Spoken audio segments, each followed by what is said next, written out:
Hello, I'm Blackbright, broadcasting out of the UK into your homes. Welcome to my channel. First time you're passing through, you know what to do. You press the like, the dislike, or you can interact with my subscribers, or you can comment, whatever you like. Today I wanted to talk about a thought I had. I normally have a thought and then I kind of investigate that thought, and sometimes things come into my space and my ears perk up and I decide to act on it. Sometimes it could be just a whisper that I hear and then I decide to act upon it. Well, not today, yesterday, I was thinking about why Black Caribbean men or children, men in particular, come over as weak or lack resilience, unlike their counterparts who are born in the Caribbean. And I was asking myself, why is that? Why do we have Black men in Britain? Not all of them, because some, and I'm talking about the Caribbeans because the Africans, um, the Black Brits born in England of African parentage, they seem to have a different upbringing, a much more stricter upbringing and more focused on education. So I'm focusing on the Caribbeans because to me, they come over as more wayward, as more lacking resilience and lacking conviction. And I was asking myself, why is that? And then I started thinking about the decisions our parents made. All of those parents who came over from the Windrush, when they decided to come over from the Windrush and bring their children, they were thinking about themselves. They were thinking, yes, it's a good opportunity. They were yanking their children from a place that they knew, understood, it was stable for them. And where can you imagine those children? They range between, well, from very, very young to about 7 or 8 years old. The most important times of their life where stability is important. And those are the Windrush generation in that context. The ones who came over on the boat and accompanied their parents. And they have something called adverse childhood experiences. Adverse childhood experiences is what a child experiences when they're very young, from the time they're born to the time that they're about maybe 11 years old, maybe a bit younger. Anyway, what happens is in these adverse child experiences, if you have more than 4 experiences, it can affect your life as an adult, all the way growing up, even sometimes to old age. And examples of adverse experience is separation. That could be separating from your culture, from your family. It can be through divorce. It can be through death. All of those things are traumatic to a child. Another adverse childhood experience is domestic violence in the home. Another one is abuse, whether it's physical abuse, whether it's neglect, whether it's sexual abuse. That's another one. And I've got a stream of them I'll let you know of. But the more adverse childhood experiences a child has will impact their behaviour as they're growing up.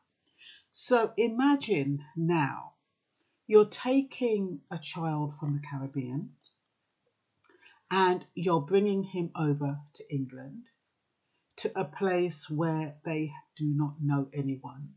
Normally, when they brought these children over, and these children were stable with their mothers and fathers or whoever, or their grandparents, and they brought them over to a country where they can't really look after them because they have to work. What normally happens is that child will then have to go with carers or somebody who can look after them. So they pay a childminder to look after them, and that's another separation. that is where the child starts feeling neglect, abandonment, unloved. Because normally, where a mother might see to their child's needs, a caregiver or childminder, whatever you want to call them, foster parent, are not going to address that child's needs in the same way. When those children's needs are not addressed, that those children start feeling as though the world is cruel, is wicked.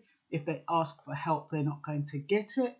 If they need something, they're not going to receive it.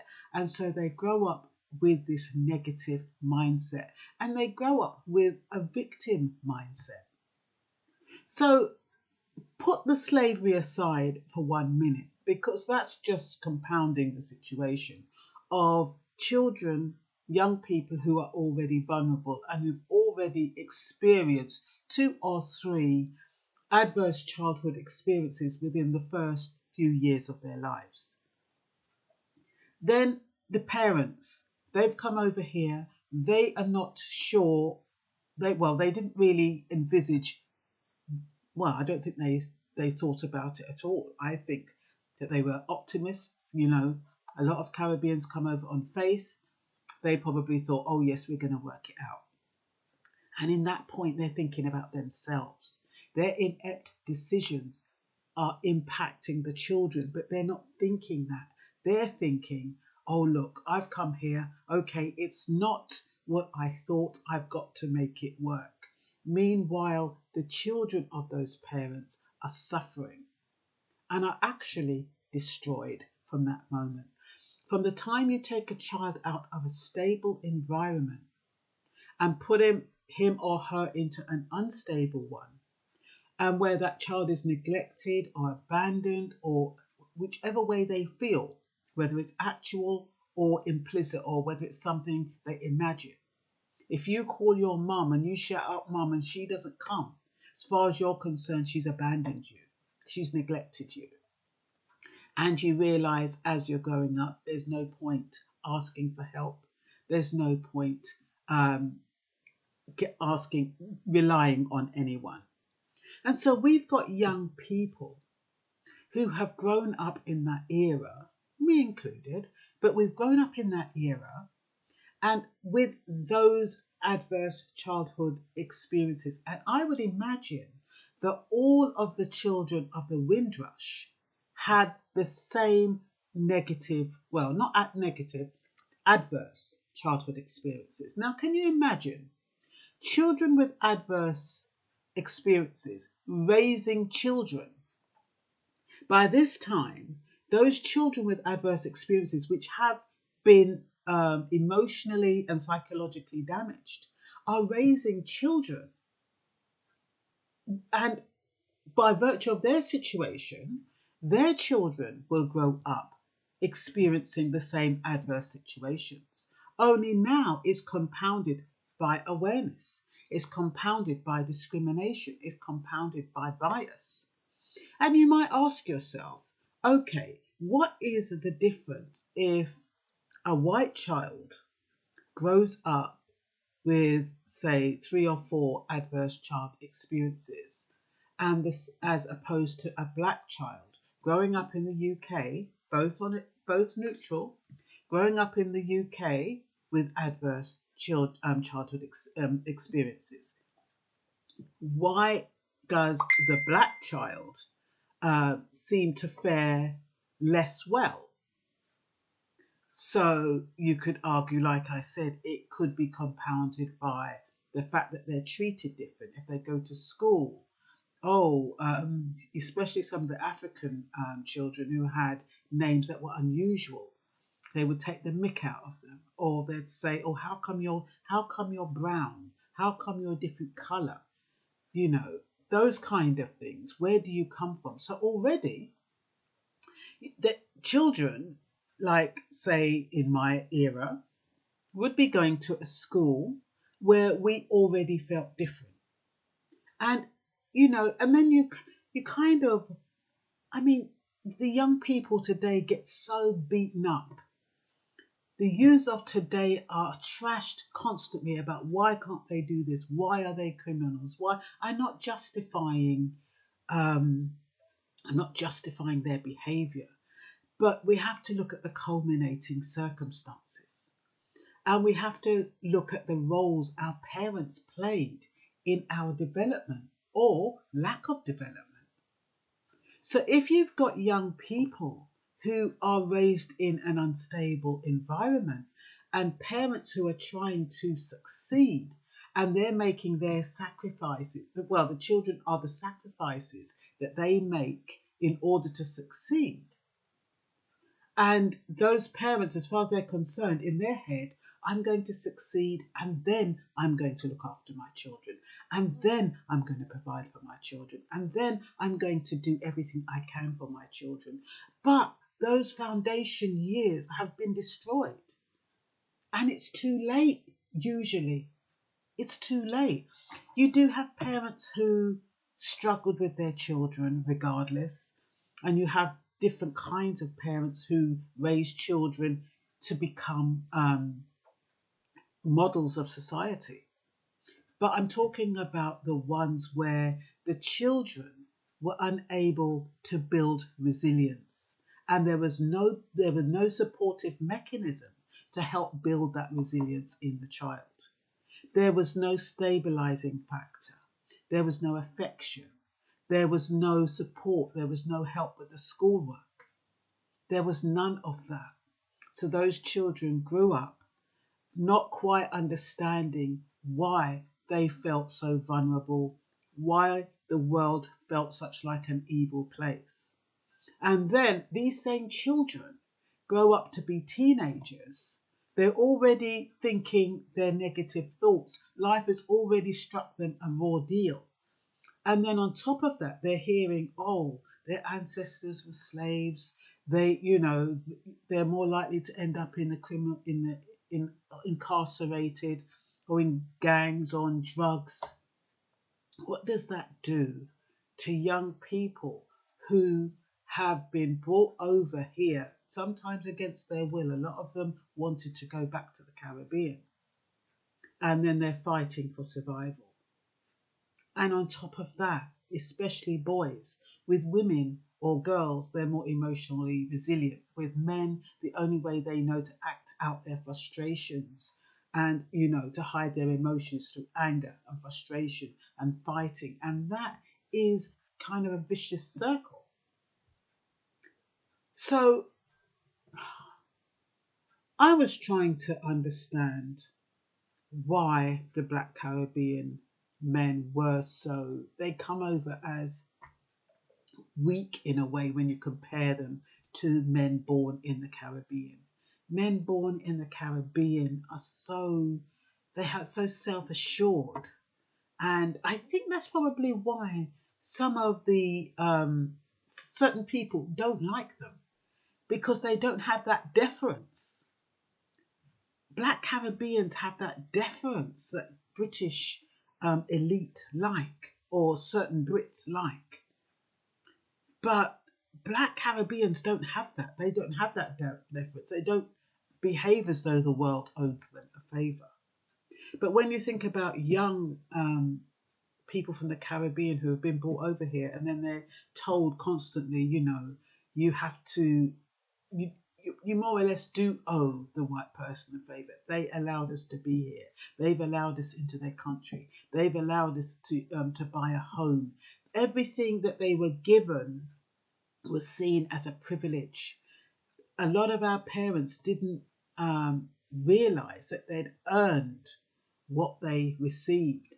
Instead, they were forever feeling as though they owed the country and the white person their service, their deference, and everything that went with it. So, let me see what I've got in my notes. You know me and my notes. So, young boys not raised in a safe, nurturing, and stable environment.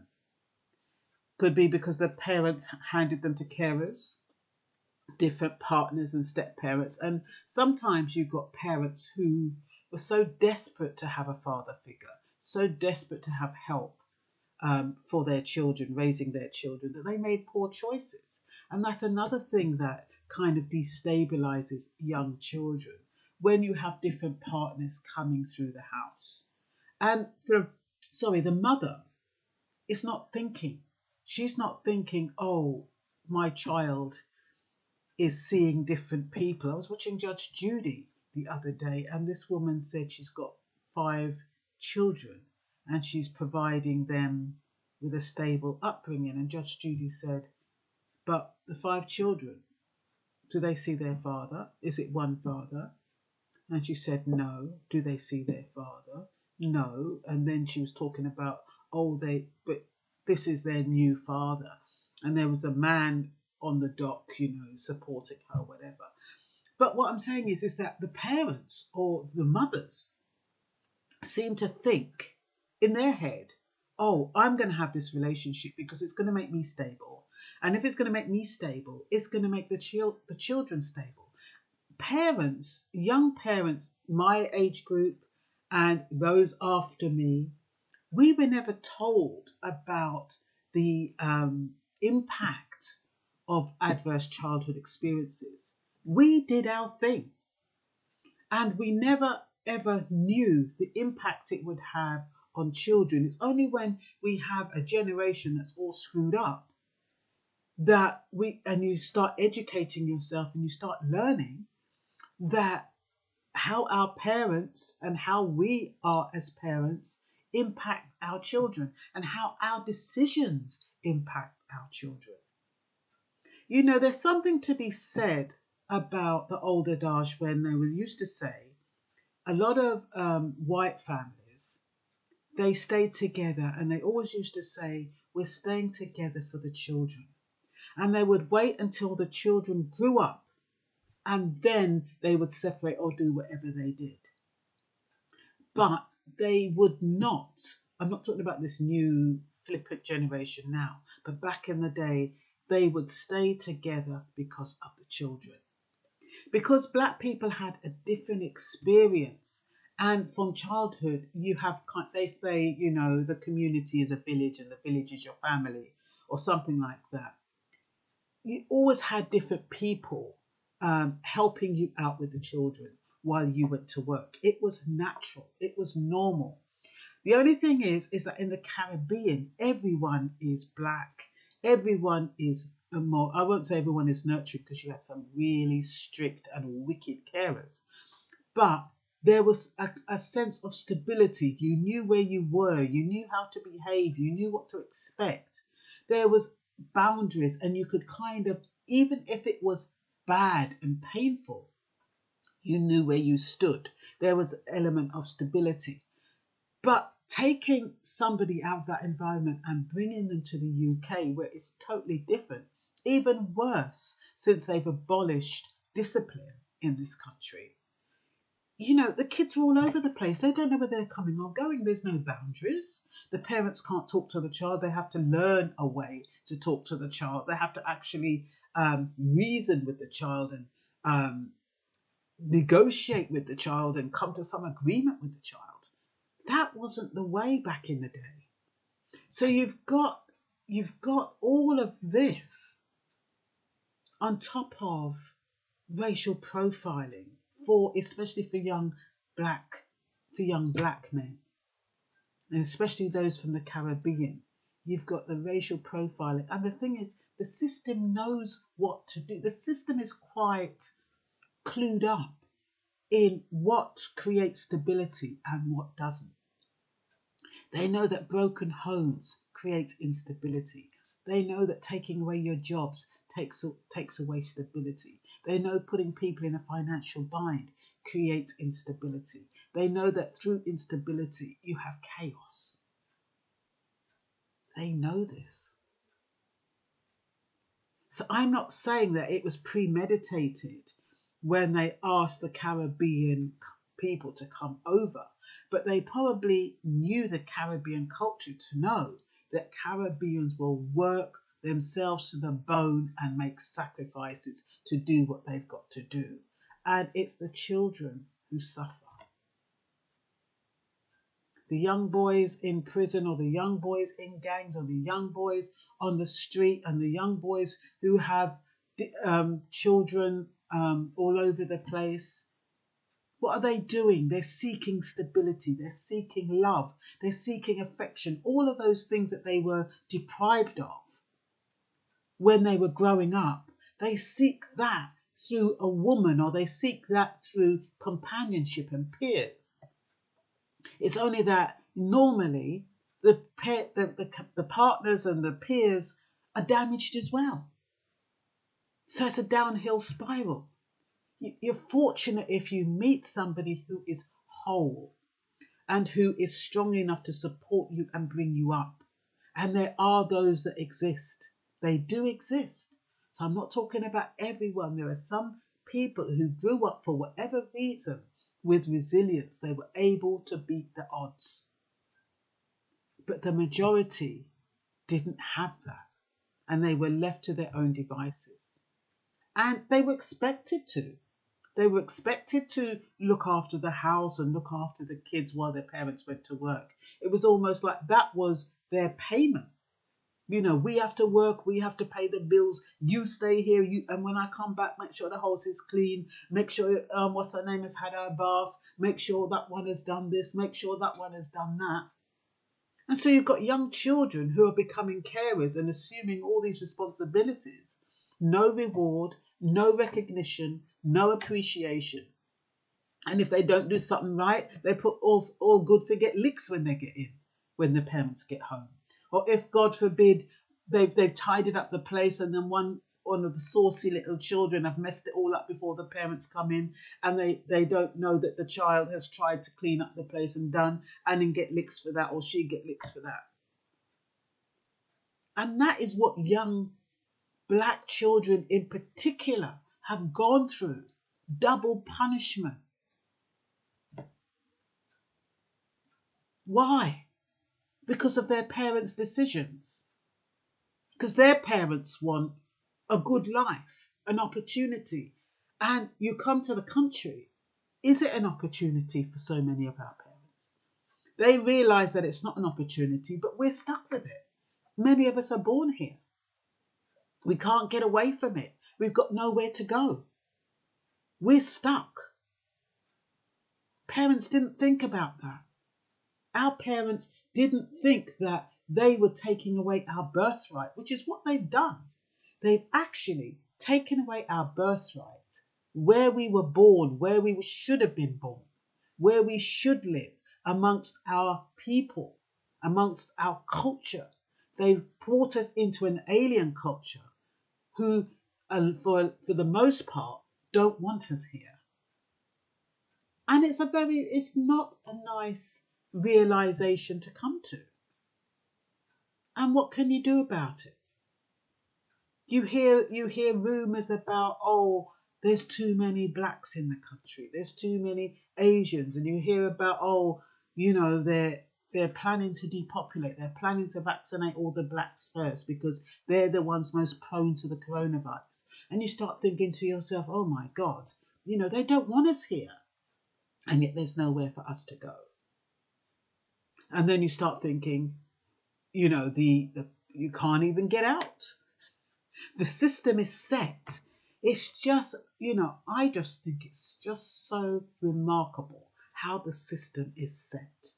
The system is set now, especially. You can't jump on a plane. Oh no, quarantine, this and that. They've stopped Africa. You know, you can't go to Africa. They're still not opening Africa for visitors. You can't escape to Africa. You can't escape to, well, a few did get to go to the West Indies. But the point is that because of all the visas and everything, you can't even say, look, I don't want to stay in England. I want to go to Africa. I want to go to the Caribbean.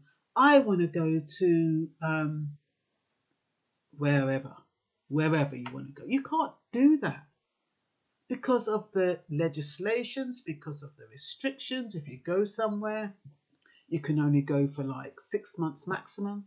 I remember going to one of these black events and they were talking about investing in Zambia. I think it was Zambia. It wasn't Rwanda. I think it was Zambia. And they were talking about people putting in £5,000 and they'd have their own village, their own town, they'd have their own buildings and stuff like that. And I said to them, I said, so once, how do you get your stay then? Because you need a visa and visas are limited.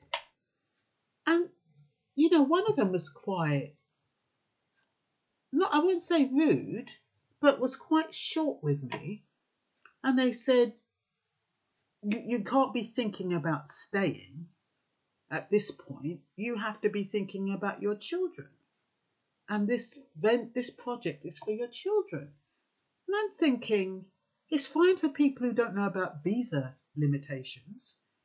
So you guys put 5,000 into this project. They're supposed to build this little town. And what about the visa restrictions? You can't even go there to live. And they're saying, well, you have to invest in the country. You have to have a business in the country. You have to do this and you have to do that.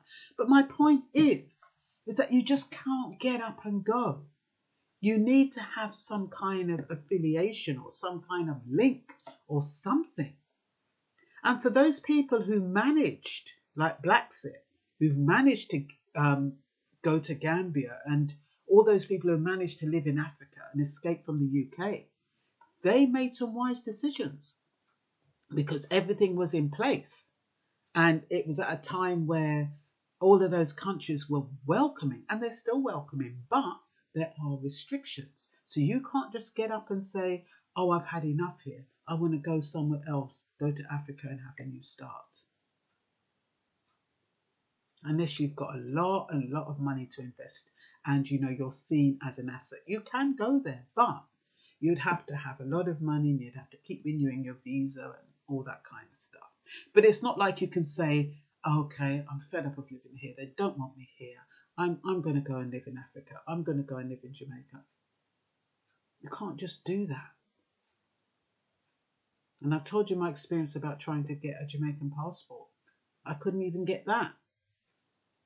So it's not easy. It's what I'm saying, it's not easy. And so the background, the children's background, it's not, for a lot of them, their behavior and their outcomes, it's not their fault a lot of the time. They're instruments of their parents' decisions. And yes, some of us are resilient. Some of us can overcome. Some of us are strong. Some of us are determined. Some of us are ambitious. And those who have those traits, for whatever reason, can overcome. Sometimes even your astrological sign can have something to do with why you behave, why you might not have the resilience. They say Pisces are very emotional, they're very moody. Maybe that doesn't work if you want to build an empire. Whereas they say Capricorns, they're very slow and they're very sturdy and they're very ambitious and they get what they want. They'll say Sagittarians, they play around it too much. They don't commit. So they might not commit in relationships, but they might commit to projects or certain things. Well, so all I'm saying is that there's a lot of culminating factors why we aren't all the same and why our resilience factors are affected. Maybe some people have only had one adverse childhood experience, whereas somebody might have had 6 or 7. The person who's had one adverse childhood experience is not going to play out, and their outcomes are going to be totally different from somebody who's had about 6. You'll find somebody say, oh, I was raped when I was 6. No, well, that's probably a bit too young. But anyway, I was raped and I haven't let this get to me. And then you can look at people like Oprah Winfrey and I think some other famous people. And that might have been their one adverse experience. Yes, it was a bad adverse experience. But then you'll have those who not have only been raped, but they've been sexually abused. They've been suffered domestic abuse. They've turned to drugs. They have become alcoholics. They have gambling problems. And they have poor health conditions. And so all of those would exacerbate that person. And so that person could have 8 adverse childhood experience that piles it all on, so that by the time that person is an adult, it's going to be totally different from someone who's going to say, oh, well, I've been through that. And look at me. You see what I mean? It's going to be totally different.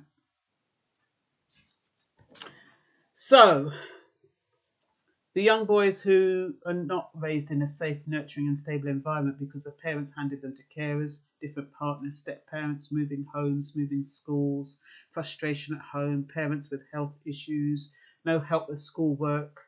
You know, some of the parents say, oh, it's not my job to teach my children. It's the school's job. And so the children get left behind if they're unable to learn themselves. Their needs are ignored. If they're crying, they're saying, oh, they just want attention. They must seek attention. Just ignore them. You know what I mean? So that child grows up to know that their needs are not going to be met. Child learns, I'm not important. No one cares about me. I'm insignificant. I can't trust anyone to be there for me. There is no one to help me. A child learns he has to navigate in an unsafe world, translates into risky and challenging behaviours, relationships and poor choices. For every 100 adults in the UK, 48 of them have had at least one adverse childhood experience. Adverse childhood experiences are living in care, criminally exploited, that's either trafficking or pimping or whatever, neglect, coercive behaviour, becoming a gang member, abuse, and that can be emotional, psychological, physical, domestic and sexual, unhealthy eating. You'll find some mothers, they just feed their children with whatever they want and it's not even healthy and they become obese. You've got mental ill health in the family. You've got some people with all kinds of mental conditions and sicknesses. And sometimes if the parents are not well, the child then becomes a carer for the parent and feels obligated and guilty if they leave the parent or the children.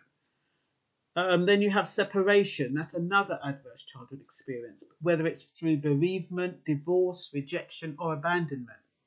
You have crime in the family or prison.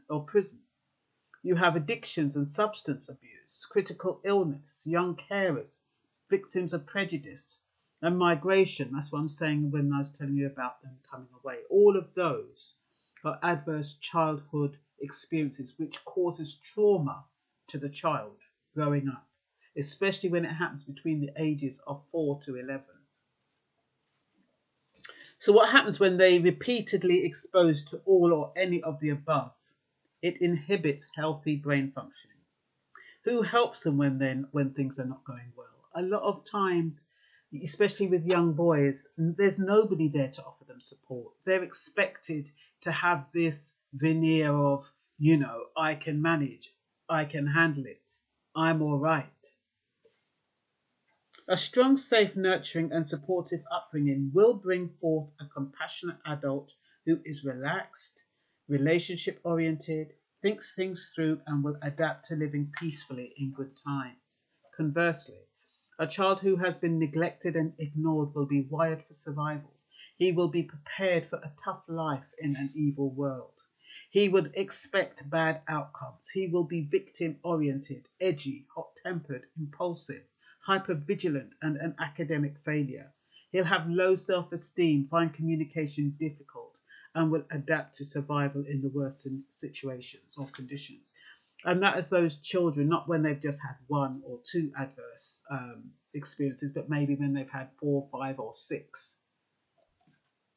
So what builds resilience? Stability, constancy in parental roles, supportive parents and family members, living in the same home or area, same school and keeping the same friends, boundaries and feelings of safety. That's what creates stability and builds resilience. Also what builds resilience, consistent discipline and clear rules. No point saying to a child, oh, I'm going to take that from you if you do this and then you don't take it. or you make false threats, or you hit them one minute but you let them get away with it the next minute. Those things send mixed messages to the child. So some mothers overcompensate for lack of father figures, and because of that, there is that consistency in discipline and clear rules. Also, they give boy children a little bit more leeway. That, a lot of mothers are very soft with their boy children, and because of that, they can spoil them and they let them get away with a lot of things, and they don't teach them responsibility, and they expect. And then those boys grow up thinking, well, my mother did all this for me. Anytime they meet a woman, they expect the woman to do everything for them, and so they don't make good partners for women. And they need to set limits and rules. They need support in education. This is all to build resilience. How educated are the parents? Do they support their boy children? Are boys left to fend for themselves? Are boys embarrassed to ask for help? Are parents supportive and affectionate to male children? Do they show them unconditional love, or are they threatening? Have they told them that they have purpose in the world? Have they told them that they're proud of them and they believe in them and their attributes?